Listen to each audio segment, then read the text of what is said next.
बदले तेरे।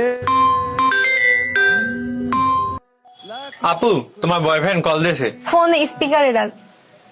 হ্যালো সঞ্জু, কই তুমি? আমি আমার ভাইয়ের সাথে আছি, কেন কিছু বলবা? আমার জরুরি কিছু টাকার দরকার ছিল। আসলে অনেকের কাছেই খোঁজাখুঁজি করছি কিন্তু পাই নাই। তোমার কাছে কি 2000 টাকা হবে? এটা তো তোমার প্রথমেই বলা উচিত ছিল। আচ্ছা ঠিক আছে, আমি তোমাকে এখনই সেন্ড করতেছি। আচ্ছা ঠিক আছে। আপু, তোমার এটা কেমন বয়ফ্রেন্ড তোমার কাছ থেকে টাকা চাচ্ছে? এখনকার যুগে ছেলেরা মেয়েদের পিছনে টাকা খরচ করে, আরো একটা ছেলে হয়ে তোর কাছে টাকা চাচ্ছে। ও তোর কেমন বয়ফ্রেন্ড রে? এটা কোথায় লেখা আছে শুধু ছেলেরাই টাকা খরচ করতে পারবে, মেয়েরা করতে পারবে না? আমরা দুজন দুজনকে ভালোবাসি, ও খরচ করুক বা আমি করি, কথা তো একই। এখন ওর খারাপ সময় চলতেছে, এখন যদি ওর পাশে না থাকে, আমি থাকবো না তো কে থাকবে? আচ্ছা বাদ দে, ওরে টাকা সেন্ড করতে হবে, ফোন দে।